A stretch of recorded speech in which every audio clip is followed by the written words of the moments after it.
Hello everyone, good morning. তো দেখো সকাল সকাল মেয়েকে হরলিক্স বানিয়ে দিলাম। আর ও তো প্রতিদিন গুঁড়ো লাগে হরলিক্সে, তোমরা তো দেখো ভিডিওটা। তো তার সাথে মেরি বিস্কুট দিলাম আর দুটো নোনতা বিস্কুট দিলাম। তো এইভাবে সকালে শুরু করলাম। আর আমিও হালকা করে লাল চা বানিয়ে নিচ্ছি, আর তার সাথে চায়ের সাথে বিস্কিট আর রুটি নিয়েছিলাম।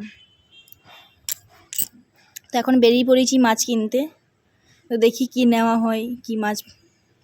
আর এদিকে দেখো বাড়িতে চলেও এসেছি মাছ নিয়ে। মাছ আনিনি, মাছের ডিম নিয়ে এসেছি আজকে। আমার বর খুব কদিন ধরে বলছিল মাছের ডিম নিয়ে আসবে।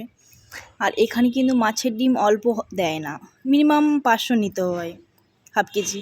তো যাই হোক, ওজন করেনি, তো আমি ভাবলাম যে হ্যাঁ এটা তো অনেকটা। তো যাই হোক নিয়ে রেডি করছি, এদিকে ডাল বসিয়ে দিয়েছি। আর যেহেতু বরের আজ ছুটি, বরের ছুটি মানে আমি সারাদিন ব্যস্ত বরকে স্পেশাল কিছু আইটেম করে দেওয়ার জন্য, কারণ ও তো সারাদিন থাকে না, বরের সপ্তাহে একদিনই ছুটি থাকে। তো আমি দেখো পেঁয়াজটা গ্রেট করে নিচ্ছি। আর এই চপিং মেশিনে কিন্তু খুব সুন্দরভাবে গ্রেট হয়। দেখো দেখতে পাচ্ছ, আমি খুলে খুলে বারবার দেখছি হচ্ছে না। আমি সেরকম ভালো পারি না, তো চেষ্টা করছিলাম বারবার। তো এটা নতুন কিনেছি। আর এই দেখো পেঁয়াজটা ভালো করে খুব সুন্দরভাবে মিহিভাবে গ্রেট হয়ে গিয়েছে। আর এই দিয়ে দেখো ডালটা ছকে নিচ্ছি, রুটি বানিয়েছি আর এটা ডালটা ভালো করে ছকে নিলাম। আর এটা তোমার দেখো অর্ধেকটা রেখে দিলাম মাছের ডিম, আর অর্ধেকটা দিলাম।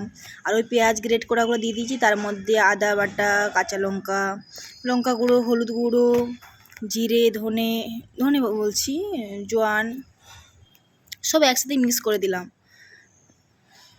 শেষে অল্প বেসন দিয়েছিলাম।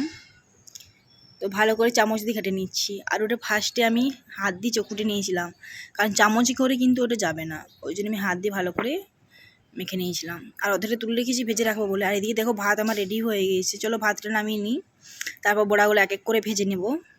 আর এই দেখো কড়াইটা বসিয়ে দিয়েছি আর গরমও হয়ে গেছে। আর এই যে ফরচুনে 1 লিটারের যে সরষের তেলটা রেখেছিলাম, আজকে সিল কাটলাম। তো এটা ভালো করে তেলটা দিয়ে ভালো করে গরম করে নেবো, তারপর এক এক করে বড়া দিয়ে ভেজে নেবো। আর এগুলো খুব গরম হলো কিন্তু কি বলবো, খুব ফোটে। যাই হোক আমি ঢাকা দিয়ে ভেজে নিচ্ছি, দেখো লাল করে ভেজে নিয়েছি। আর ভালো করে গরম করলে কি ভালো করে ওঠে। যাই হোক আমার বড়াগুলো সব রেডি হয়ে গিয়েছে। আর এদিকে দেখো বাদবাকি ম্যাশটা ছিল, সেটা ভেজে রেখে দিয়েছি, এটা কালকের জন্য। তো কালকে কী রেসিপি বানাচ্ছি অবশ্যই তোমাদেরকে জানাবো।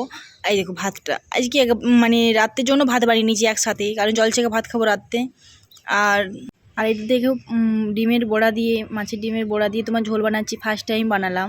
আর এটা সর্ষে বাটা দিয়ে করেছি। তো চলো খাওয়া দাওয়া করি। খাওয়া দাওয়া করে বেরিয়ে পড়েছি, একটু যাবো ইস্কনে। আমার হাজব্যান্ডের যেহেতু ছুটি আছে, তো 3 জন মিলে বেরিয়ে পড়লাম মেয়েকে নিয়ে ইস্কন। তো দেখো এখানে কোনো ক্যামেরা এলাও ছিল না, যার জন্য ভিডিও করতে পারিনি। তো ইস্কন দিয়ে চলে এসেছি, এখন রাত 8টা 8:30 বাজে। তো ওখানে প্রচুর আনন্দ করেছি ইস্কনে। আর এদের দেখো আমার বরের মানে যেদিন ছুটি থাকে আমায় বলে সন্ধেবেলা একটু সত্যি ডালের বড়া হলে, তার সাথে এখানে চাটনি খুব ভালো লাগে। এখানে ডালের বড়া পাওয়া যায়, খুব সুন্দর টেস্ট, সাউথ ইন্ডিয়ানে যাই বলো, মানে চাটনিটা ফেমাস। তো যাই হোক আমি এক এক করে তোমার আজার করে নিচ্ছি, প্লেটে সাজিয়ে নিলাম ডালের বড়াটা। আর এদিকে তোমার পেঁয়াজ কুচি করেছি আর তোমার চাটনিটা রেডি করে নিচ্ছি, কারণ বর গিয়েছে তোমার জল আনতে। তো আমাদের এখানেও জলটাও কিনে খেতে হয়, যার জন্য জলটা নিয়ে আসতে হয়। আর জলটা রাত হয়ে গিয়ে শেষও হয়ে গিয়েছে, যার জন্য আমরা ওনার নিয়ে এসো, যদি মাঝরাতে শেষ হয়ে যায়। তো আনতে গিয়েছে আর আমি এদিকে সব রেডি করে নিলাম। ব্লগটা কেমন লাগলো অবশ্যই কমেন্ট করে জানিও। বাই, নেক্সট ব্লগে দেখা হচ্ছে।